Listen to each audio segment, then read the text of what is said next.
Бақытты ешқашан қолдан шығарба.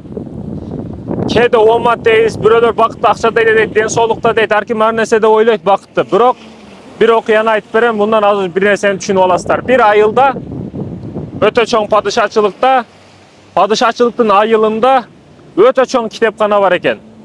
Бардык байлык бул китепте.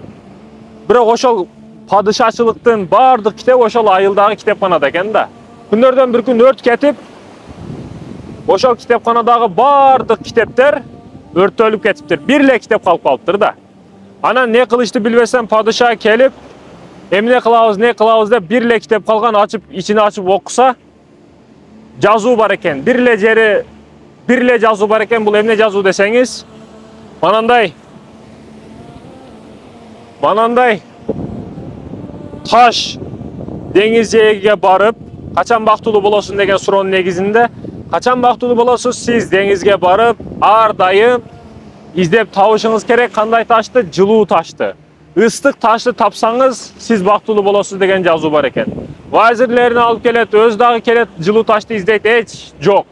Бардыгы тажап, 1 жыл издейт, 2 жыл издейт. Келип алып, таштар чыгып калат, жээке алып кайра ыргытат. Уну алып дагы кайра ыргытат. Таштар чыгып калат, суу менен кошулуп. Анан кайра дагы аны ыргытат. Ошентип, күндөрдөн бир күн, урматтуу мекендештерим, таштар келип кете берип, күндөрдөн бир күн бул дагы ыргытышка үйрөнүп калган таштарды ыргыта берет. Анан бир күн колуга кокуссан жылуу таш түшүп калат. Жылуу таш түштү, бирок эмнеге үйрөнүп калган бул? Бул ыргытышка үйрөнүп калган. Аны дагы байкабастан дароо ыргытып жиберет. Ал таш кайра деңиздин ичиге кирип кетет да. Ушунча күткөнү, ушунча иш аракети бекерге кетти.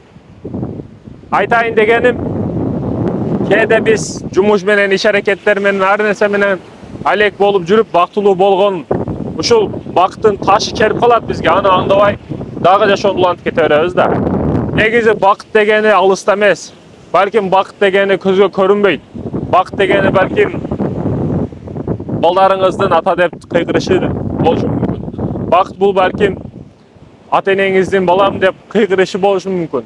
Бакыт бул балким ден соолугуңуздун чың болушу мүмкүн. Бакыт көзгө көрүнбөйт, ошондуктан бактылуу болгонду кийинкиге таштабаңыз, бүгүндөн баштаңыз. Ассаламу алейкум ва рахматуллахи ва баракатух. Бактылуу бол, таш.